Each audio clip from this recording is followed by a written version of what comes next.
आपकी जीत से पार्टर लाइन टकराकर तोमर साहब का स्वागत कीजिए, वंदन कीजिए, अभिनंदन कीजिए। आप सब तालियों के साथ बहुत बहुत स्वागत कीजिए, वंदन कीजिए। हमारे बीच में दो कथित वायरल वीडियो आपके पुत्र के खिलाफ आए हैं, कुछ कहना चाहेंगे इसमें? राम मंदिर बन रहा है, लोग 22 तारीख के बाद दर्शन करने के लिए जाएं। हमें इस वक्त ग्वालियर में, जहां के ग्वालियर चंबल में 2018 के चुनाव में कांग्रेस ने 34 में से 26 सीटें पाई थी और मध्य प्रदेश में सरकार बनाई थी। इस बार ग्वालियर चंबल से डेंट न पहुंचे कांग्रेस की तरफ से, इसलिए बीजेपी ने तमाम सितारों को जमीन पर उतारा है। और हम हैं इस वक्त एक दिन के इसी सफर में केंद्रीय मंत्री नरेंद्र सिंह तोमर जी के साथ और जानने की कोशिश करेंगे कि इस दीपावली में जनता किस ओर चुनावी पासा फेंक रही है।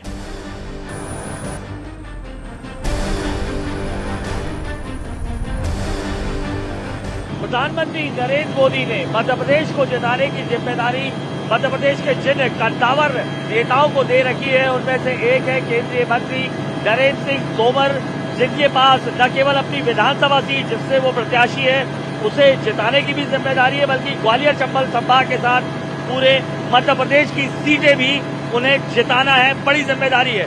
सर, सबसे पहले दीपावली की आपको हार्दिक शुभकामनाएं। इस बार चुनावी दीपावली किसकी मनेगी सर? दीपावली का त्योहार सभी ने हर्षोल्लास के साथ मनाया है। जहां तक चुनाव का सवाल है, आज दीपावली इस चुनाव में चुनावी मूड में ही मनी है और मुझे पूरा विश्वास है जिस प्रकार से जनता का समर्थन मिल रहा है, भारतीय जनता पार्टी दीपावली के इस अवसर पर स्पष्ट बहुमत प्राप्त करेगी और भारतीय जनता पार्टी सरकार बनाएगी। सर, क्या वजह आपको नजर आती है कि जनता आपकी दीपावली मनाए? ऐसा क्या क्रांतिकारी आप लोगों ने किया है? 20 वर्ष सरकार के हो गए, 15 महीने हटा दे अगर, तो क्या वजह लगती है जिसके कारण आपके भी दिवाली के पटाखे फूटे? 2003 से पहले मध्य प्रदेश में कांग्रेस की सरकार थी और 2014 से पहले केंद्र में कांग्रेस की सरकार थी। आज आप देख रहे हैं कांग्रेस विषयहीनता के दौर से गुजर रही है, कोई भी उपलब्धि उनके पास नहीं है।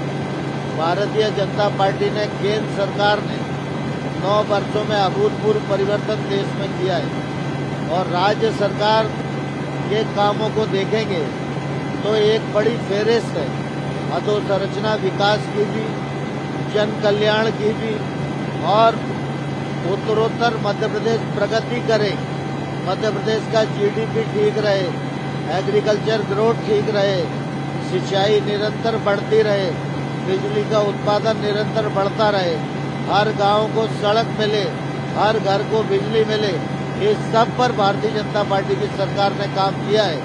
इसलिए जनता भारतीय जनता पार्टी के समर्थन में है और भारतीय जनता पार्टी को वोट करने के लिए तैयार है। सर, आप कह रहे हैं आपने इतनी विकास की बातें बताई जिसके कारण जनता समर्थन कर रही है। डबल इंजन की सरकार भी कहते हैं, ऊपर मोदी नीचे शिवराज, फिर जरूरत क्या पड़ी? तमाम आप जैसे क्षत्रप मैदान में उतर गए हैं। देखिए, नरेंद्र मोदी जी हमारे शीर्ष नेता हैं और शिवराज सिंह हमारे मुख्यमंत्री हैं। दोनों नेताओं का कैंपेनिंग में हिस्सा हो, दोनों नेताओं के लोकप्रियता की फायदा मिले, ये भी भारतीय जनता पार्टी की कोशिश है। और राज्य में सामूहिक नेतृत्व है, हर जगह जाकर वो प्रचार करे और उनका भी चुनाव लड़ने का भी लाभ मिले और प्रचार का भी लाभ मिले। ये भारतीय जनता पार्टी ने अपनी रणनीति के तहत किया है। रणनीति आपकी सर, विकास के मुद्दों पर चुनाव लड़ा जाना चाहिए था। कांग्रेस का आरोप है आप सनातन पर मुद्दा खींच के लेके आ गए, राम मंदिर की होर्डिंग लगा रहे हैं, तो धर्म के आधार पर फिर इस बार बीजेपी मैदान में है, आरोप है। भारतीय जनता पार्टी विकास और जन कल्याण के मुद्दे पर ही चुनाव लड़ रही है, लेकिन अगर कांग्रेस का गठबंधन सनातन धर्म का विरोध करने वालों के साथ खड़ा है तो जवाब देना ही पड़ेगा।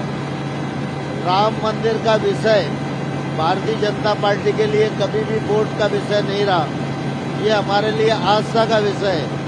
22 जनवरी को प्रभु राम के मंदिर में प्राण प्रतिष्ठा हो रही है।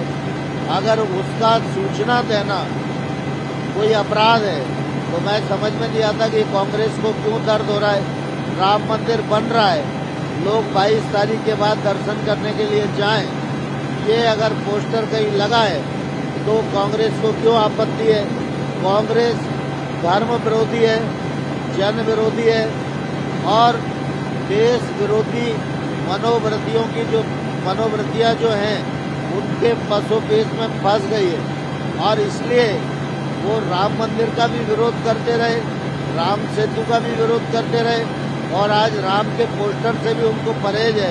इससे ज्यादा कांग्रेस का दिवालियापन और कुछ नहीं हो सकता। पर सर आप कह रहे हैं कि धर्म विरोधी है, पर कमलनाथ ने 108 फीट ऊंचा मंदिर बनाया है। अब आपको प्रदेश कांग्रेस कार्यालय में जय श्री राम के नारे भी सुनाई देते हैं, बाबा बागेश्वर भी उनके यहाँ कथा कर रहे हैं, तो आपको उनका हिंदुत्व टूरिज्म क्यों दिखाई देता है? देखिए दरअसल क्या ये सीजनल हिंदू हैं। जब चुनाव आता है तो जनेऊ पहनना शुरू कर देते हैं। आमतौर पर इनको हिंदुत्व से कोई लेना देना नहीं है और इनके नेताओं को भी कोई लेना देना नहीं। सर इस बार चुनाव की अगर हम बात कर लें, नरेंद्र मोदी जी और अमित शाह के इतने दौरे हो चुके हैं, आज भी रोड शो है इंदौर में मोदी जी का लगातार समय, ऐसा लग रहा है कि चुनाव यही लोग लड़ रहे हैं। क्या वजह है कि एंटी इनकम्बेंसी है? स्वाभाविक रूप से नरेंद्र मोदी जी हमारे शीर्ष नेता हैं, उनकी मास अपील है।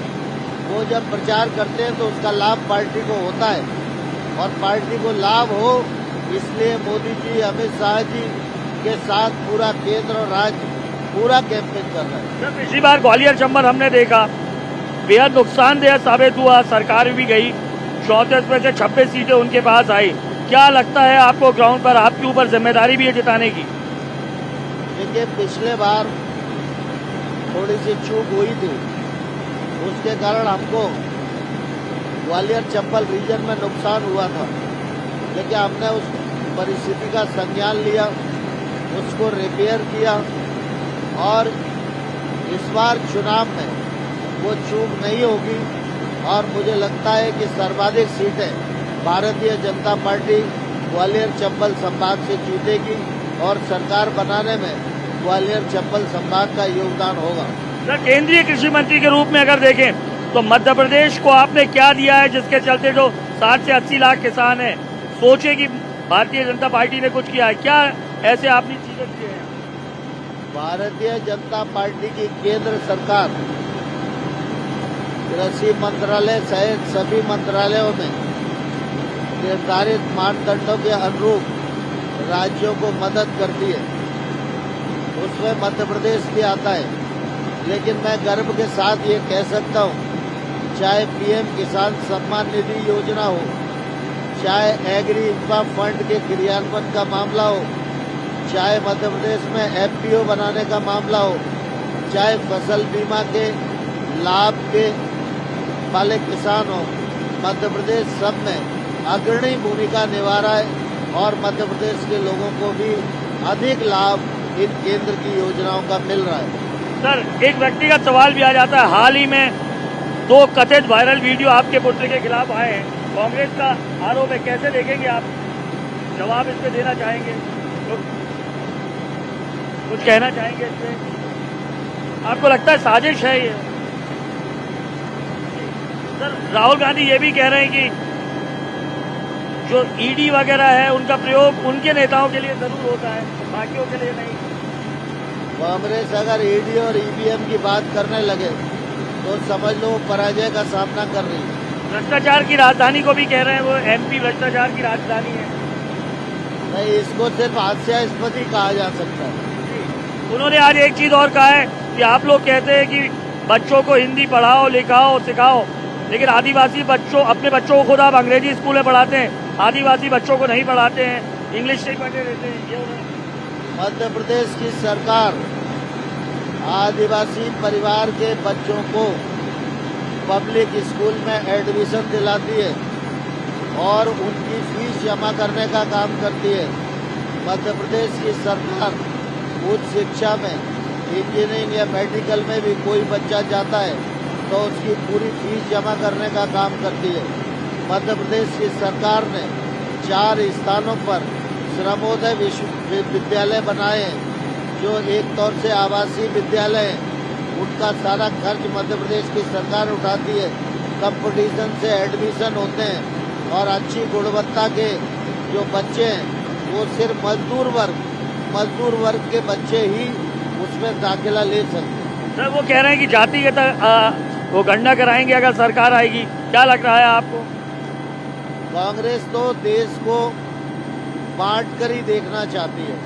वोट डालो और राज करो के सिद्धांत पर कांग्रेस ने राजनीति की है, लेकिन कांग्रेस की इस नीति को अब सब समझ गए। राज बब्बर ने अभी कहा सिंधिया जी का जो महल है पर्यटन केंद्र बना देंगे, क्या लगता है आपको? क्या मैं समझता हूँ राज बब्बर को सिंधिया जी के महल के बारे में जानकारी नहीं है। इन लोगों को जानकारी लेने के बाद ही बात करना चाहिए। सर कमलनाथ जी कह रहे हैं कि हम शिवराज को उनकी एक्टिंग के चलते जो है बेरोजगार नहीं करेंगे, एक्टिंग के चलते मुंबई भेज देंगे। शिवराज सिंह जी पर कमलनाथ का ये आरोप बेबुनियाद और हास्यास्पद है। शिवराज सिंह चौहान ने लाडली बहना योजना बनाई। 1,31,00,000 बहनों के जीवन स्तर में बदलाव लाने के लिए, उनके परिवार को क्षमतावान बनाने के लिए 1250 रुपये प्रतिमाह उनको दिया जा रहा है। लाडली लक्ष्मी योजना के अंतर्गत बच्चियों को पढ़ाने के लिए पैसा मिल रहा है और लाडली लक्ष्मियाँ जब 21 साल की हो जाती है तो उनको 2 लाख रुपया देने का काम किया जा रहा है। इन सब को देखते हुए जब शिवराज जी भाषण करते हैं तो वो बेटी को बेटी कहें, बहन को बहन कहें। अगर इसको कांग्रेस के लोग एक्टिंग के चश्मे से देखते हैं तो मैं समझता हूँ ये बहन बेटियों का अपमान है। कमलनाथ और दिग्विजय की जोड़ी, सर क्या कहेंगे आप? इस तरीके की बातें आ रही है कि दोनों आप लोग कहते हैं कि वो बेटों को सीएम बनाने की जुगत में चल रहे हैं, लगता है आपको ऐसा?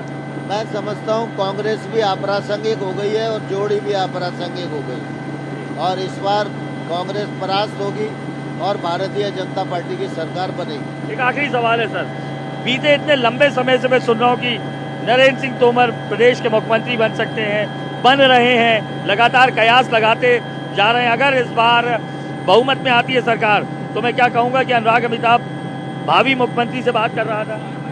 मैं समझता हूँ, मैं भारतीय जनता पार्टी का कार्यकर्ता हूँ। मुझे जो कार्यकर्ता बनाने वाले लोग थे उन्होंने शिक्षा दी थी कि अपने बारे में विचार नहीं करना चाहिए। 66 साल की उम्र तक अपने बारे में विचार किया नहीं। पार्टी जो काम देती है उस काम को मैं कोशिश करता हूँ पूरी परिश्रम के साथ पूरा करूँ और इसलिए मुख्यमंत्री के ना रेस में था ना आज हूँ। अब की बार कितनी सीटें?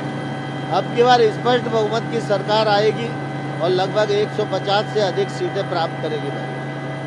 ये थे हमारे साथ केंद्रीय मंत्री नरेंद्र सिंह तोमर जी, जो लगातार न केवल अपनी विधानसभा बल्कि तमाम प्रदेश की विधानसभाओं में दिन में 5 से 8 से 10 दौरे कर रहे हैं। इस वक्त भी हम उनके साथ सुबह से लेकर ये 7वां 8वां दौरा है और आप लोगों का हुजूम अगर देखेंगे तो उनकी हर सभा में जुटा है। बड़ी जिम्मेदारी है, बड़े नेता हैं, ऐसे में उनके कंधों पर न केवल अपनी विधानसभा बल्कि ग्वालियर चंबल के साथ पूरे प्रदेश को जिताने की भी जिम्मेदारी है। कैमरा पर्सन प्रदीप त्रिवेदी के साथ अनुराग अमिताभ, इंडिया टीवी, ग्वालियर।